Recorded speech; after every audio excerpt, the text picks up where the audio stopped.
penting buat saya pribadi karena di asesmen oleh ibu-ibu yang luar biasa. Saya seorang ibu, itu merupakan transfer pembelajaran. Good morning. I'm very happy to come to your university, our rector, Dr. Soloyo, our faculty of this particular institution. I come here from the Philippines.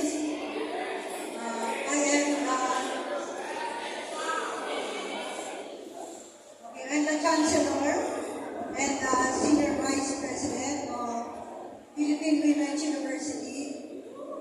My university is 105 years old, and it is an old university.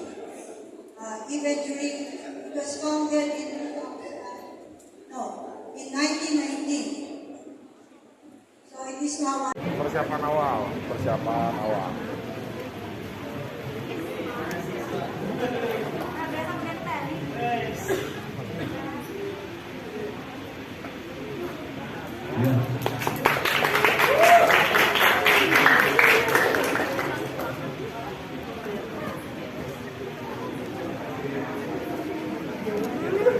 Assalamualaikum warahmatullahi wabarakatuh. Itu kalau dalam bahasa Arab ya. Kalau bahasa Ibrani namanya Shalom Aleichem Bisem Yeshua Hamashiach. Itu kalau bahasa Aram. Kalau bahasa Indonesia, salam sejahtera bagi kita semua. Gitu. Semoga Tuhan memberkati. Itu kalau bahasa Indonesia. Nah, jadi ya supaya nanti memberi motivasi ke kalian ini.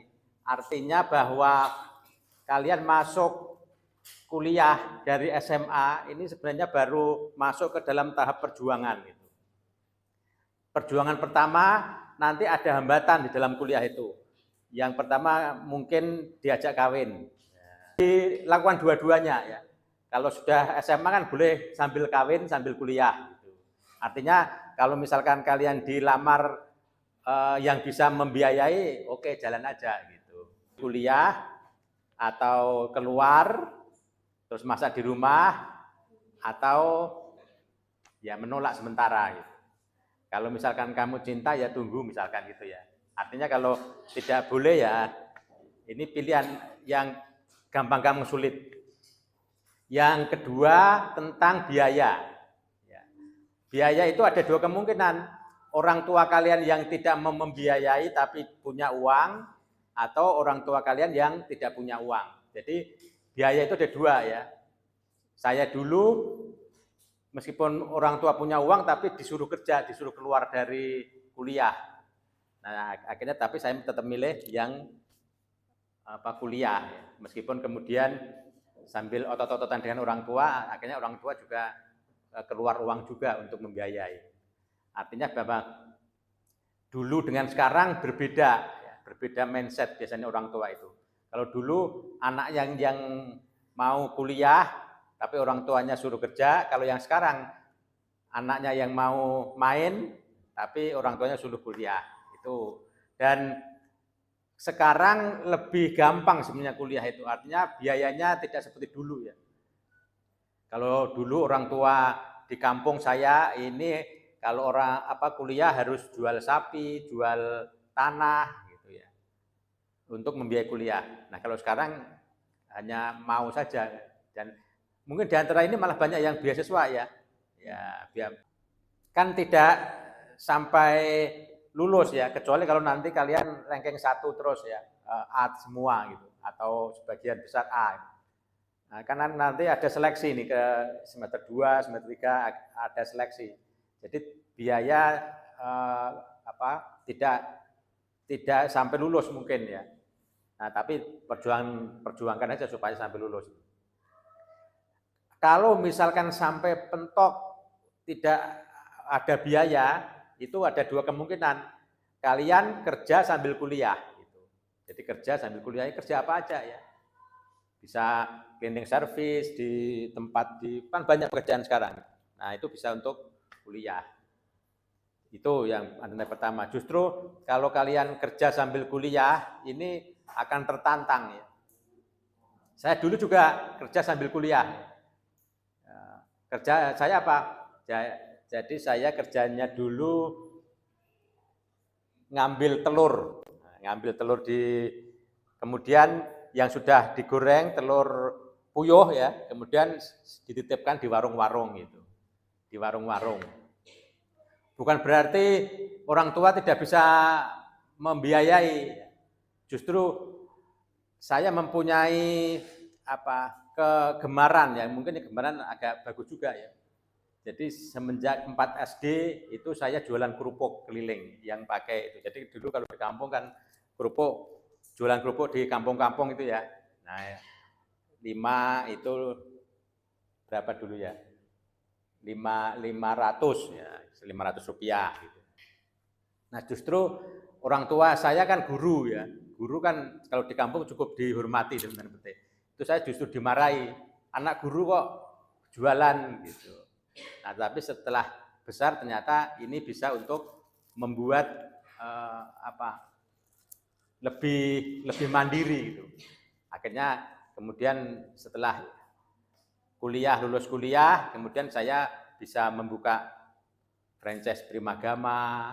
Nah, saya selain ngajar di sini di Primagama yang penuh ya. Jadi mempunyai cabang Primagama. Mungkin kalian tahu ya Primagama. Nah, kemarin juga kita mengundang guru-guru BK se-Kota Bekasi dan Bekasi. Pasti nanti di antara guru kalian ada yang datang kemarin itu. Kayak misalkan SMA 1 Babelan, SMA Teratai Putih, ini kemarin pada datang di Universitas Mitra Karya ya, hari Rabu yang lalu. Nah, ini mensosialisasi. Nah, kemudian ada hambatan lain. Nah, ini kalau misalkan sampai pentok ini tidak diharapkan, tetapi kemungkinan terjadi ya. Sampai pentok nggak punya uang dan seterusnya, kampus disuruh keluar misalkan ya. Jangan keluar, artinya ya sudah kalau misalkan saya undur diri dulu Pak, gitu, undur diri. Nah, nanti setelah punya uang dari semester itu dirangkap, kamu datang lagi ke kampus. Pak, saya punya uang ini untuk bayar SPP. Nah, nanti kamu kecewa, kemudian keluar terus mengumpat-umpat kampus STI Tribuana ini, gitu. Nah, artinya nanti kalau misalkan terpaksanya kamu harus undur diri dan tidak punya uang dalam tanda petik ya. Tapi itu kalau misalkan kamu berjuang sih bisa aja kerja sambil kuliah. Jadi kamu ngumpulkan uang dulu gitu. Ngumpulkan dulu nanti setelah tahun keempat kamu datang ke sini. Jadi kampus akan memberikan apresiasi nanti gitu ya. Jadi setelah alternatif yang kedua ya kamu kerja sambil kuliah gitu. Kerja sambil kuliah. Kerja apa aja ya, kan banyak kerjaan di sini gitu. Apalagi di Bekasi ini. Mau jaga konter, mau apa gitu ya, banyak gitu. Yang penting mau jalan. Jadi nilai atau semangat berbisnis itu harus kalian terapkan. Kemudian lulusan kalian di Tribuana jangan merasa minder.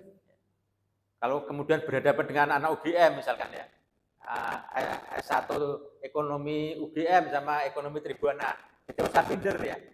Karena yang membuat pintar itu bukan kampusnya, tapi kalian sendiri. Di buku, di internet sudah ada kan, sudah banyak. Nah, tinggal mengembangkan saja gitu nanti. Jadi di kampus yang UGM misalkan itu justru pengajarannya hanya dikasih tugas, dikasih ini kalian yang aktif. Di sini masih mending malah masih diajarin gitu ya, lebih dari dasar. Gitu. Nah, itu ya. Jadi kalian nanti jangan merasa minder. Di dosen-dosen di sini juga ya, dosen-dosen di sini ketika lulus tidak dihitung dari mana dia. Bapak ini dulu lulusan mana ya? Jadi ketika jadi dosen, lulusan Tribuana atau lulusan UGM gajinya sama gitu. Ya. Waalaikumsalam. Ya, silakan. Hiasan aja nih. Tutup ya. Itu ya. Jadi nanti kalau kamu S2 mau ngelanjutin S2 UGM dengan S2 Tribuana juga gajinya sama di sini gitu. Yang penting belajar kemudian giat kerjanya maksimal, dilihat yayasan bagus, sama nanti kedudukannya malah bisa naik gitu. Gitu ya. Jadi nah 96 kamu udah lahir belum? Belum ya. Jadi mungkin orang tua kamu masih ini. Tahun 96 itu saya lulus UPN pertambangan. Makanya di situ kan ada tulisan itu agak salah ininya ya, nama yang benar itu ini. ST Min MM. Nah, saya dapatnya dari ST itu dari sini nih, dari pertambangan. Ya. Kemudian Min ini saya tahun 2012 lulus STT Jakarta. Apa itu STT Jakarta itu? Sekolah Tinggi Teologi Jakarta. Ya. Teologi itu yang itu yang paling tua ya. Ini universitas yang paling tua ini. Tahun 34 sudah berdiri. Jadi yang mendirikan Belanda ini STT Jakarta itu, teologi. Kemudian yang MM ini barusan ini. Nah, ini 2021. Ini di STIE Tribuana. Nah, jadi saya lulusan pertama gitu. Lulusan pertama di STIE Tribuana. Kemarin ada asesor, saya salah satunya untuk mewakili dari alumni. Mudah-mudahan tidak lama lagi akreditasinya naik. Jadi B. Nah, kemarin sudah ada berita. Jadi karirnya STIE Tribuana sangat bagus, melonjak ya. Jadi begitu dibuka, mahasiswanya langsung 100 lebih malah gitu. Makanya dari segi alumni itu sangat bagus ya. Jadi sekarang sudah angkatan ketiga. STIE Tribuana itu jadi dibuka S2 itu langsung banyak gitu. Kemudian tahun ini untuk kuliahnya, kemudian karirnya saya pernah mengajar di Pelita Harapan, kemudian mengurusi lembaga pendidikan primagama, kemudian tahun 2016 saya jadi dosen di sini. Sudah lama saya dosennya ya, 2016. Oke.